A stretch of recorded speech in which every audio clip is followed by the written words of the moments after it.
Hello and welcome back once again to Steven Sir Makes It Easy, where me, Steven Sir, tries to make your life a little bit more simpler with concepts concerning accountancy and finance. Before I get started with the task for the day, very quickly a few reminders. You can connect with us on our Facebook page, our Instagram ID, as well as the Twitter handle. And the most important one is the Telegram channel given above. If you have not installed Telegram on your mobile phone and you are a subscriber of the channel, it's my request, please get connected to the Telegram channel above, join it, so that this particular Telegram channel is used for official communication to inform you, to update you about the lectures that will be premiered the next day, as well as the most important thing, the PDF of the question and answer, whatever is coached and tutored on this particular platform will be shared at the end of that particular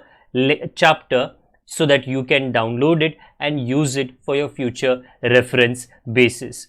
Also, if you do intend to purchase the textbook from which the necessary questions are explained during the various lectures, the purchase link is provided in the description of every lecture. And most importantly, if you have missed out the past tense, that is the last lecture, there is an I button given above. Please click it, watch that particular lecture, and then you can come here.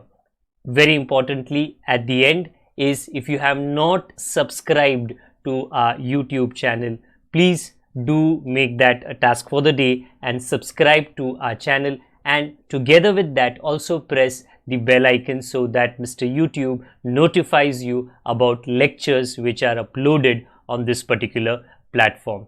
That's as far as the reminders are concerned. Let me get started with today's lecture. आप सभी का स्वागत है to Steven sir makes it easy, जहाँ पर मैं SP के subject के तीसरे चैप्टर को, जो है इशू ऑफ शेयर्स, उसे थोड़ा एक दो पॉइंट में सिंपल करने के लिए कोशिश करूँगा। पिछले कुछ लेक्चर्स से मैंने इसके ऊपर चर्चा ऑलरेडी स्टार्ट कर दी है। हम खास करके method of issue of shares के शेयर्स होते तो है, किसको बेच सकते हैं। तो पहले ऑप्शन के अंदर हमने ये समझा कि हम शेयर्स जो है पब्लिक को बेच सकते हैं, और जब हम शेयर्स पब्लिक को बेचते हैं तो हम आईपीओ या एफपीओ का इस्तेमाल कर सकते हैं। जब हम शेयर्स अपने एग्जिस्टिंग शेयर होल्डर्स को बेचते हैं तो या तो राइट शेयर्स या तो बोनस शेयर्स के माध्यम से बेच सकते हैं। आज हम बाकी के जो सी एंड डी ऑप्शन है, सी ऑप्शन है कि अपने जो एम्प्लॉयज़ है, जो लोग काम करते हैं अपनी कंपनी के लिए, उनको हम कैसे शेयर्स बेच सकते हैं।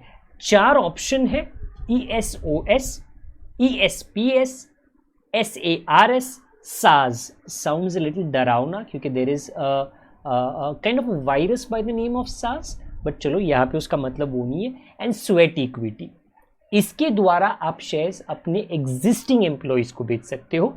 इसके ऊपर चर्चा हम 1 मिनट में आगे करेंगे।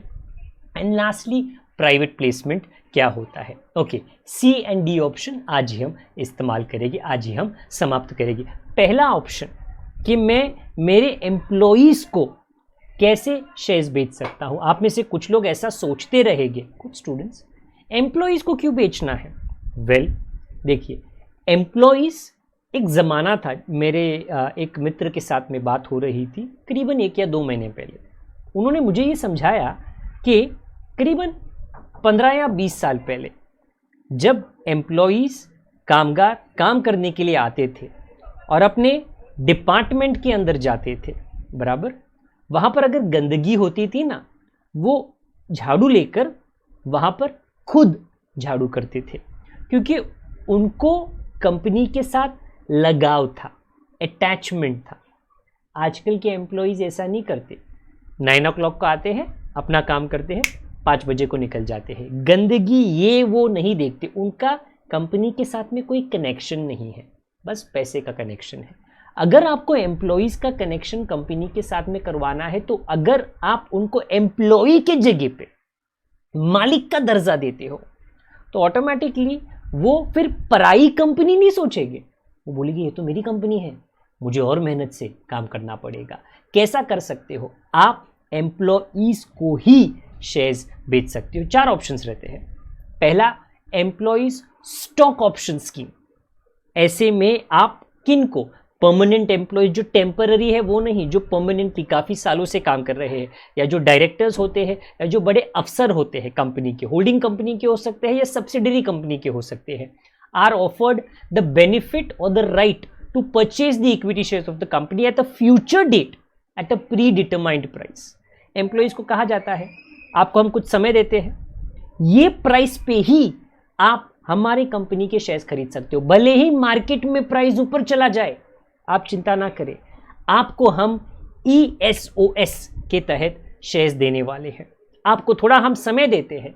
ओके, इससे क्या होता है, जो एम्प्लॉइज ने अपनी सेविंग्स की है वो शेयर्स खरीद लेते हैं, थोड़ा सस्ते में उनको शेयर्स मिल जाता है, और वो कंपनी को त्यागते नहीं है, क्योंकि उनको पता है कि जितनी मेहनत मैं करूं उतने मेरे कंपनी का reputation, share value stock market में बढ़ेगा, और मेरे ही जो शेयर्स मुझको दिए गए हैं उसका वैल्यू आगे बढ़ सकता है। बड़ी बड़ी कंपनीज अपने एम्प्लॉइज को अपने साथ रखने के लिए, ताकि वो कंपनी को छोड़कर ना जाए, ये वाले शेयर्स उनको बेचते हैं। कुछ कानून जो आपको याद रखने हैं, क्योंकि ये सारी चीज़ें कोई ना कोई सेक्शन के अंदर आता है, मतलब कानून के तहत आता है। A company may offer shares directly to the employees or through a employee welfare trust. Okay, हर एक से बात करने के जगह पे एक ट्रस्ट बनाया जा सकता है, और उस ट्रस्ट में ये शेयर्स बेचे जा सकते हैं, और उसके बाद में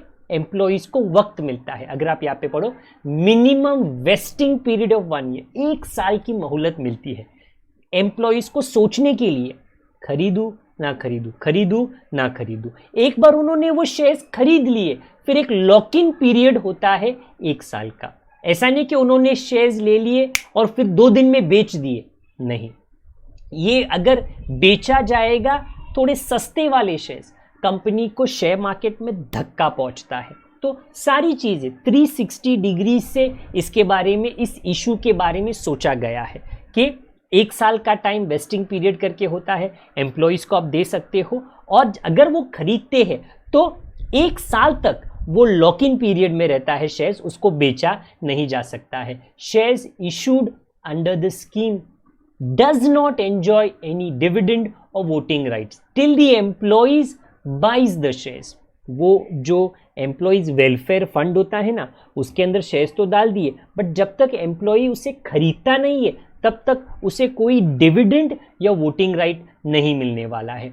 company has to get the approval, किसी भी तरीके का शेयर्स अगर आप एम्प्लॉइज को देते हो, कंपनी को स्पेशल रेजोल्यूशन अपने शेयर होल्डर्स से निकलवाना ही पड़ता है, मतलब परमिशन लेनी पड़ती है शेयर होल्डर्स से। क्या हम एम्प्लॉइज को दे सकते हैं ESOS के अंदर shares? Employees can not transfer his option to the other person.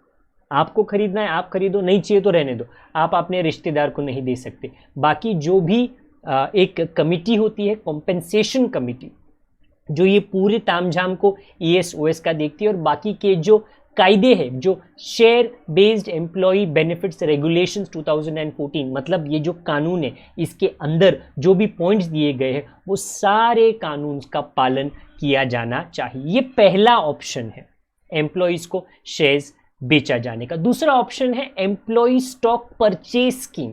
इसके अंदर क्या होता है, लगभग सिमिलर है। Under the scheme the employees are offered equity shares at a discounted price, पहले वाले में भी मार्केट प्राइस से थोड़ा कम ही होता है, which they can buy at a future date. आप इतना डिस्काउंट मिलेगा, आप फ्यूचर में इस तारीख तक ये खरीद सकते हो। The company deducts a certain amount from the salary of the employee towards the payment of the shares. पहले में क्या था कि आप आपके खुद के इन्वेस्टमेंट से ये शेयर्स खरीदो, इसमें क्या होता है, जो पेमेंट होता है आपके पगार में से थोड़ा थोड़ा करके काटा जाएगा, इंस्टॉलमेंट्स में बड़े आसानी से हो सकता है। कुछ पॉइंट्स जो बोर्ड ऑफ डायरेक्टर्स को या कंपनी को ख्याल रखना पड़ता है जब वो ESPS के नीचे शेयर्स अपने एम्प्लॉइज को दे रहे हैं। Different number of shares can be offered to different category of employees, क्योंकि एम्प्लॉइज का जो रैंक होता है नीचे थोड़ा ऊपर अलग रहता है, तो जो नीचे है उनको कम शेयर्स, जो थोड़े ऊपर है उनको थोड़ा और ज़्यादा shares. Shares issued through ESPS should be immediately listed. Listed का मतलब क्या है, वो शेयर बाजार में उपलब्ध होने चाहिए खरीदने और बेचने के लिए। ESPS shares will have a minimum of 1 year lock-in period from the date of allotment of ESPS is not a part of public issue। ये आपको ख्याल रखना है। If ESPS is not a part of public issue, क्योंकि अगर वो public issue का एक हिस्सा है तो ऑटोमेटिकली उसको खरीदा और बेचा जा सकता है।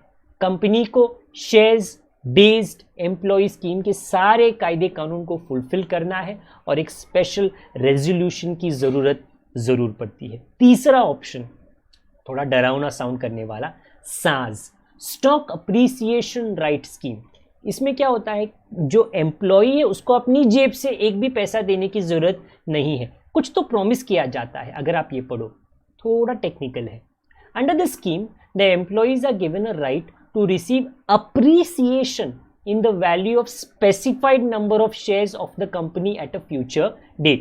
कंपनीज एम्प्लॉइज को कहते हैं, देखिए आज हमारे कंपनी का ये वैल्यू है शेयर्स का, अगर इस तारीख तक ये वैल्यू बढ़ जाता है तो जो अप्रिसिएशन होता है उसका पेमेंट हम आपको करेंगे। आपको अपनी तरफ से कोई भी पैसा देने की ज़रूरत नहीं है। एम्प्लॉई क्यों ना खुश होगा, एक तो वो ये भी दुआ करेगा और मेहनत भी करेगा, दुआ भी करेगा शेयर्स की कीमत बढ़ जाए, मेहनत भी करेगा क्योंकि उसके मेहनत से सारे काम, सारे जॉब, सारे कॉन्ट्रैक्ट्स टाइम पे खत्म हो गए और वो फिर ये समझेगा कि इसके वजह से, क्योंकि मेरी कंपनी अच्छा परफॉर्म कर रही है, वैल्यू ऊपर जाएगा और वो जो वैल्यू ऊपर जा रहा है वो मुझे पैसे में पे किया जाएगा। अगर आप इसको थोड़ा आगे पढ़ो, ऑन द रेलिवेंट डेट, जो फ्यूचर का डेट होता है, depending upon the appreciation in the value of the shares which are linked to the SAR units, stock appreciation right unit, the employees paid the appreciation value in cash or through equity shares। तो I repeat myself, ये सारी चीजें क्या की जा रही है,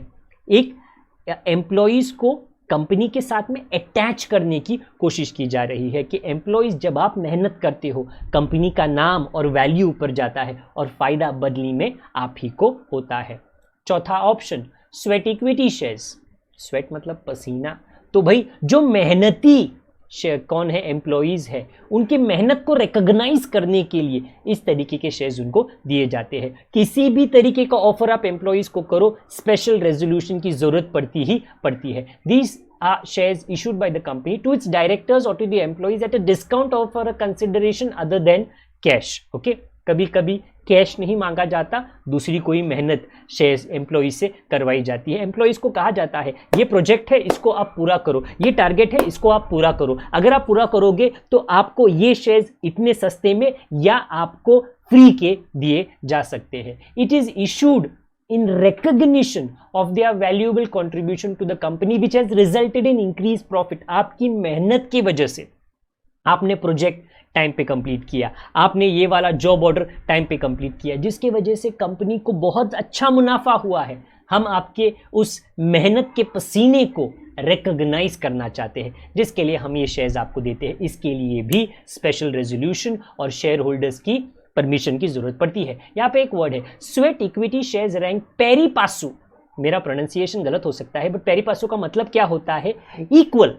जैसे इक्विटी शेयर्स है वैसे ही ये स्वेट इक्विटी शेयर्स का भी दर्जा दिया जाता है। तो देयर आर 4 वेज इन विच आप अपने एम्प्लॉइज को शेयर्स बेच सकते हो। और आखिरी डी तरीका है प्राइवेट प्लेसमेंट। प्राइवेट प्लेसमेंट का मतलब क्या है, बोर्ड ऑफ डायरेक्टर्स कंपनी पहले से ही डिसाइड कर लेती है कि हम जनता को शेयर्स नहीं देंगे, हम इसको ए बी सी को, इसमें नॉर्मली इंस्टीट्यूशनल इन्वेस्टमेंट्स आते हैं। मतलब क्या होता है, देखो जनता मतलब आप और मैं, बट इंस्टीट्यूशनल इन्वेस्टर्स का मतलब क्या होता है, LIC, बड़े बड़े बैंक, बड़े बड़े म्यूचुअल फंड, ये इंस्टीट्यूशनल इन्वेस्टमेंट्स होते हैं। जब ये शेयर्स खरीदते हैं तो भारी मात्रा में खरीदते हैं। अगर कंपनी को पैसा चाहिए, कंपनी इसका अनाउंसमेंट जो है सबको नहीं करेगी। कंपनी इसका जो लेटर है, खास करके company has to issue private placement offer letter along with the application। कंपनी को जो गिने चुने लोग हैं, अभी वेरी इंपॉर्टेंटली ये जो गिने चुने लोग हैं ये 200 से ज्यादा नहीं हो सकते, क्योंकि 200 से ज्यादा हो जाएंगे तो जो बाकी तरीके के इश्यूज है IPO FPO वैसे आपको इशू करना पड़ेगा। अगर 200 से कम है 150, 100, 80, 60 गिने चुने लोग, लिस्ट सिलेक्टेड है, इतनों को ही शेयर्स दिया जाएगा। ओके, दो तरीके हैं। राइट इशू जो अपने ऑलरेडी इंस्टीट्यूशनल इन्वेस्टर्स है, LIC काफी कंपनीज के शेयर होल्डर है, ओके, अलग अलग बैंक काफी कंपनी के शेयर होल्डर है, म्यूचुअल फंड्स तो कंपनी के शेयर्स ही खरीदते हैं, बड़े बड़े म्यूचुअल फंड्स। ओके, तो अगर एक कंपनी है और उस बोलेगी अरे ये मेरा शेयर होल्डर है, ये मेरा शेयर होल्डर, ये मेरा शेयर होल्डर है, मेरे को और किसी के पास जाने की जरूरत नहीं है, इन्हीं को मैं राइट शेयर्स, इनको पहला हक देता हूं, आपको खरीदना है तो खरीद लीजिए। या प्रेफरेंशियल अलॉटमेंट, प्रेफरेंशियल अलॉटमेंट के लिए शेयर होल्डर्स से स्पेशल रेजोल्यूशन करा के परमिशन लेनी पड़ती है, और कुछ ऐसे कैटेगरी के लोग होते हैं, अगर आप यहाँ पे देखो, when a company issues specified securities, that is equity shares or securities that are to be converted into equity shares in future to a select group of persons on preferential basis, it is called as preferential allotment। मैं इनको ही, ये preferred है, मेरे को पूरी दुनिया को बेचना नहीं है, मेरे को पूरी दुनिया को न्योता देना नहीं है। ये क्यों किया जाता है? क्योंकि अगर आप पूरी दुनिया में से किसी को भी बेचो IPO करके या FPO करके, तो खर्चा बहुत ज़्यादा होता है, पेपर वर्क बहुत ज़्यादा होता है, टाइम बहुत ज़्यादा जाता है। मुझे पैसे 1 महीने में चाहिए, जब तक आप IPO पूरा करो या FPO पूरा करो 2-3 महीने निकल जाएंगे। हाँ, तो अगर आप प्रेफरेंशियल अलॉटमेंट प्राइवेट प्लेसमेंट में करो, कम पैसा लगता है, कम खर्चा होता है, और काफ़ी जल्दी आपकी जो फंड की रिक्वायरमेंट है वो पूरी हो जाती है। तो ये हुआ last category of issue of methods of issue of shares. We learned A, B, C, D, अलग अलग लेक्चर्स में इसका हमने जिक्र किया। आज के लेक्चर में हमने 2 चीज़ें कंबाइन की क्योंकि वो इतना बड़ा लंबा टॉपिक नहीं था। आशा करता हूँ कि आपको ये सारी चीज़ें और ये सारा एक्सप्लेनेशन समझ में आ गया है। अगर आ गया है तो लाइक ज़रूर कर लीजिए, आपके लाइक करने से हमको प्रोत्साहना मिलती है और चैनल को थोड़ा धक्का मिल जाता है आगे के डायरेक्शन में। ओके, इसके अलावा अगर आप हमारे पुराने छात्र हो तो कृपया करके आप लाइक ज़रूर कर लीजिए, आप लेक्चर के वीडियोस को शेयर दूसरों के साथ में ज़रूर करें। अगर आप नए हो, सब्सक्राइब का बटन ज़रूर दबाएं और बेल आइकन को दबाएं ताकि यूट्यूब आपको नोटिफिकेशन दे सके। जब तक हम दोबारा ना मिले, अपना ख्याल रखें, बड़ों का, छोटों का, परिवार वालों का, सभी का ख्याल रखें। Good day to all of you, God bless, bye for now.